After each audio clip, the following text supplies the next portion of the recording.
Belarus 11 Ağustos'ta prezidentin baş vəzifesi Svetlana Tikhanovskaya hökümetin oppozisiýa garşy görýän basış çäreleriniň güýçlenmeginiň arasynda Litwa gidenden soň saýlawlardan soňky protestlerin tapkyr 3-nji gijesini şaýat boldy. Fitne garşy polisiýa paýtagyt Minskdäki demonstrantlar targatmak üçin göz ýaşardyjy gaz, eredinok we ses granatlaryny ulandy.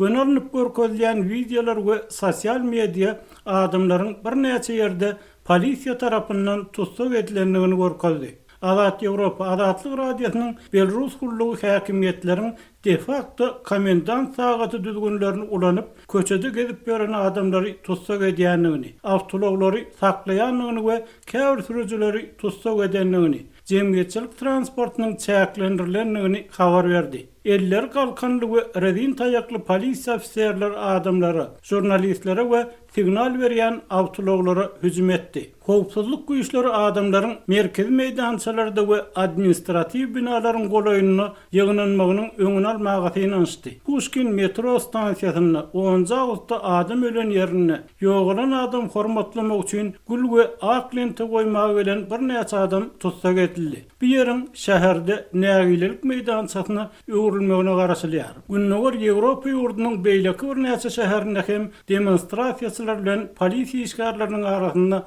çaknyşyk boldy. Protestler öňkü ýyjylary garanyna bir näme kiçelen ýaly bolup göründi. 9 Ağustosda prezident Aleksandr Lukashenkanyň 26 ýyllyk dolanýaryny ulalýan galp saýlaw netijelerine garşy gazaply basyp ýatyrmalara garamazdan öňkü ýyjylerde 10 miňlerçe adam nägilelik bildirdi. Synçylar bu ýagdaýyň protestleriň merkezleşdirilmän şäheriň dürli ýerlerine ýaýramagy, netijede howpsuzlyk güýçleriniň tutuş paýtagty gödäwçilik etmäge mezur edilmek bilen bagly bolmak ähtimallygyny öňe sürýärler.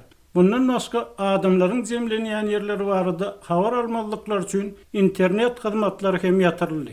Saýlawdan bäri 5000-den gowrak adamyň tutsak edilmegine, 200 golay adamyň keselhana ýerleşdirilmegine we bir adamyň ölmegine sebäp bolan basyp ýatyryşlar Merkez Saýlaw Komissiýasy Lukashenkanyň 80%-den gowrak ses alanlygyny ýylan edenden soňra başlandy. Resmi maglumatlara göre prezidentin saýlaw garşydaşy Tikhanovskaya 10 göterimdenem az ses aldy. Soňky demonstrasiýa 11 Ağustosda Tikhanovskaya Litwada peýda bolup, onuň ses berişliginiň resmi netijesi barada şikaýet etmek üçin Belarusyň Merkez Saýlaw Komissiýasynyň baş idarasyna baranyny barada habarlardan soň geçirildi. Litvanyň Daşary işler ministri Linas Linkevičius Azat Ýewropa Azatlyk radiosyna öz ýurdunyň howpsuzlygyny üçin etmek üçin Tikhanovskaýany kabul edendigini sebäbi bol ýerde howp elementleriniň bolanlygyny aýtdy. Biz onuň känür heçkisiniň bolmanlygy, ýa ýurtdan çykmaly, ýa da gowy bolmajak netijeler bilen ýüzbeýiz bolmalygy barada netije çykaryp biler diýip Linkevičius aýtdy. 11 Ağustosda YouTube kanalyna çap edilen videoda Tikhanovskaya öňünden taýýarlanan beýanaty okuyan şekilde aladaly ýagdaýda özüniň Belarusy terk etmek kararyna gelendigini aýtdy.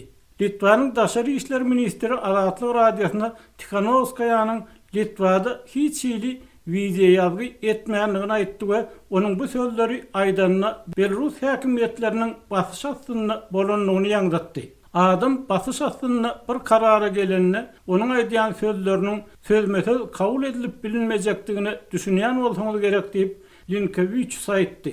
Prezidentlige kandidatyň ýarany Mariya Kolesnikova 11 Ağustosda bu video beýanatyň Tikhanovskaýanyň Minskdäki saýlaw komissiýasynyň baş idarasyna resmi şikaýet etmäge baryp, ol ýerde ýeki özüniň aklawçysy ýokary derejeli hukuk goraýjy işgärler tarapyndan 3 sagatlap saklanan wagtyna ýazgy edilendigini aýtdy. Tikhanovskaýanyň metro sekretary Volho Kavalkova 11 Ağustosda Belarus häkimetleriniň Tikhanovskaýany ýurtdan çykaranlygyny aýtdy. Svetlananyň başga çäresi ýokdy diýip Kavalkova aýtdy. Onuň azat we diri bolmagy möhüm. Ol kampaniýanyň başlygy Mariya Moroz bilen bilelikde getdi. Emma Svetlananyň toporunyň bir bölegi bu ýerde Belarusda zamanlykda saklanýar diýip ol sözüniň üstüne ýetirdi.